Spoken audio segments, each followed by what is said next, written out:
नमस्कार, I am doctor Shalaka Ingale. मैं एक maternal and fetal medicine specialist हूँ। मेरा क्लिनिक रामदासपेट नागपुर महाराष्ट्र में स्थित है। आज मैं आपको प्रेगनेंसी में होने वाली सोनोग्राफीज़ के बारे में जानकारी दूंगी। तो प्रेगनेंसी में कौन से टाइप के सोनोग्राफीज़ होती हैं और उनका क्या सिग्निफिकेंस है। प्रेगनेंसी के पहले 3 महीने यानी कि फर्स्ट ट्राइमेस्टर में 2 इम्पॉर्टेंट स्कैन्स होते हैं। पहला स्कैन होता है डेटिंग स्कैन और दूसरा स्कैन होता है एनटी स्कैन यानी कि न्यूक्लियर ट्रांसलूसेंसी स्कैन। तो पहला स्कैन जो हम प्रेगनेंसी में कर सकते हैं वो है डेटिंग स्कैन। ये स्कैन अप्रॉक्सीमेटली आपके जो लास्ट पीरियड का पहला दिन आया था उसके बाद अप्रॉक्सीमेटली 6 to 7 वीक्स के टाइम पे ये स्कैन किया जाता है। इस स्कैन में हम ये डायग्नोस कर सकते हैं कि प्रेगनेंसी अगर है तो वो यूट्रस में है या नहीं, एक ही सिंगलटन प्रेगनेंसी है या फिर मल्टीपल प्रेगनेंसी है, मतलब ट्विंस या ट्रिपलेट्स प्रेगनेंसी है। अगर बेबी दिख रहा है, एम्ब्रियो दिख रहा है तो उसमें हार्ट बीट बराबर है कि नहीं, जिसको हम कहते हैं वायबिलिटी ऑफ द प्रेगनेंसी। और अगर कुछ इंटरनल ब्लीडिंग है यूट्रस में तो वो भी इस सोनोग्राफी में दिखाई देता है। उसके बाद जो नेक्स्ट सोनोग्राफी आती है वो आती है 3rd महीने में सोनोग्राफी, जिसका नाम है एनटी स्कैन, मतलब न्यूक्लियर ट्रांसलूसेंसी स्कैन।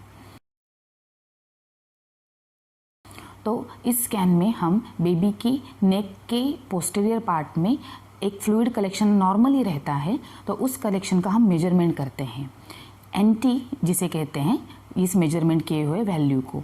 तो बेसिकली एनटी स्कैन में हम एनटी का मेजरमेंट लेते हैं, बेबी के नेज़ल बोन मतलब जो नाक की हड्डी रहती है वो प्रेजेंट है क्या नहीं वो देखते हैं, और अदर मार्कर्स रहते हैं जो हमें ये बताते हैं कि बेबी में कोई क्रोमोसोमल एबनॉर्मलिटी है कि नहीं। तो ये बात स्क्रीनिंग करने के लिए हमें ये मार्कर्स सोनोग्राफी पे हम देखते हैं, और उसके साथ ही साथ हम बेबी में कोई ग्रॉस स्ट्रक्चरल एबनॉर्मलिटी तो नहीं है इस महीने के हिसाब से वो देखने की कोशिश करते हैं। जो स्कैन 5th मंथ में किया जाता है, अप्रॉक्सीमेटली आपके प्रेगनेंसी के 18 वीक्स से 22 वीक्स तक जो स्कैन किया जाता है उसे एनोमली स्कैन कहते हैं, या फिर साइंटिफिक लैंग्वेज में टिफा स्कैन कहते हैं। इसमें हम बेबी के हेड टू टो में कोई स्ट्रक्चरल एबनॉर्मलिटी तो नहीं है, ये हम इसमें डायग्नोस कर सकते हैं।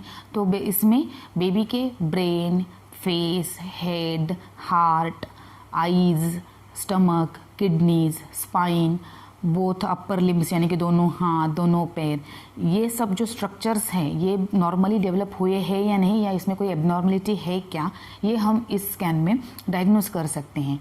ये इसीलिए 5वें महीने का ये स्कैन जो कि एनोमली स्कैन कहते हैं, ये आपको प्रेगनेंसी में कभी भी मिस नहीं करना चाहिए। इस टाइप ऑफ स्कैन है ग्रोथ स्कैन। ग्रोथ स्कैन ये नाम ही हमें बताता है कि इसमें बेबी की ग्रोथ कैसी है ये देखा जाता है। तो नॉर्मली जब भी हम प्रेगनेंसी में स्कैन करते हैं तो बेबी की ग्रोथ प्रेगनेंसी के उस महीने के हिसाब से बराबर है कि नहीं वो देखी जाती है। ग्रोथ स्कैन में बेबी का वेट भी देखा जाता है, वो मोर इम्पॉर्टेंट होता है जब आपका प्रेगनेंसी का 7वां महीना चालू हो जाता है। तो 7वें 8वें महीने से बेबी का वेट बढ़ रहा है कि नहीं, कितना बढ़ रहा है, ये ग्रोथ स्कैन से हमें पता चलता है। उसके साथ साथ बेबी के बाजू का जो पानी है जिसे लाइकर कहते हैं वो भी इस सोनोग्राफी में देखा जाता है। अगर हमें ग्रोथ स्कैन में बेबी का वेट कम मिलता है तो उस पर हम कलर डॉपलर करते हैं, जिसमें बेबी को जो ब्लड सप्लाई करने वाली आर्टरीज और वेन्स रहती हैं उनमें ब्लड फ्लो कैसे हो रहा है वो समझ में आता है, और उसके हिसाब से हम प्रेगनेंसी को कितने वीक्स कितने दिन आगे ले जा सकते हैं और बेबी को कब डिलीवरी कर सकते हैं उस पर डिसीजन लेने के लिए ग्रोथ एंड डॉपलर ये स्कैन बहुत ही इम्पोर्टेंट रहता है। जैसे मैंने अभी आपको बताया कि कौन से टाइप्स ऑफ स्कैन रहते हैं और उनका क्या सिग्निफिकेंस है, तो आपके पूरे प्रेगनेंसी में बेसिकली आपको dating scan, NT scan, anomaly scan और ग्रोथ एंड डॉपलर स्कैन, ये चारों स्कैन बेसिकली आपको प्रेगनेंसी में करने ही हैं। क्योंकि अगर ये स्कैन्स आप करते हो तो आप बहुत सारे इश्यूज़ प्रिवेंट कर सकते हैं कुछ हद तक, और बहुत सारे इश्यूज़ का आप अर्ली डायग्नोसिस करके एडिक्वेट ट्रीटमेंट कर सकते हैं।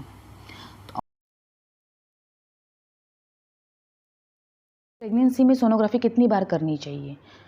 तो प्रैक्टिकली स्पीकिंग कोई भी प्रेगनेंसी सिमिलर नहीं होती।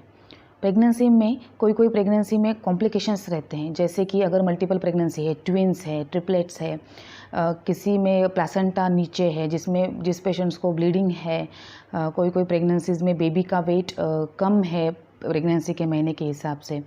तो ऐसे बहुत सारी कंडीशंस है। ऐसे कंडीशंस में हमें रेगुलर इंटरवल्स पे रिपीट स्कैन करना ज़रूरी होता है और इवैल्यूएशन करना, मॉनिटरिंग करना ज़रूरी होता है। तो इसीलिए ऐसी कंडीशंस में, ऐसे प्रेगनेंसीज़ में जो हम स्कैन्स करते हैं उसका नंबर भी बढ़ जाता है। तो जब भी आपकी प्रेगनेंसी में आपको इवैल्यूएशन और मॉनिटरिंग में सोनोग्राफी की ज़रूरत है तो उस समय पे आप सोनोग्राफी करवा सकते हैं। मुझे आशा है कि आज के मेरे वीडियो में आपको सोनोग्राफी जो कि प्रेगनेंसीज़ में होती है उसके बारे में मैंने जो जानकारी दी वो आपको हेल्पफुल रहेगी। तब तक के लिए धन्यवाद।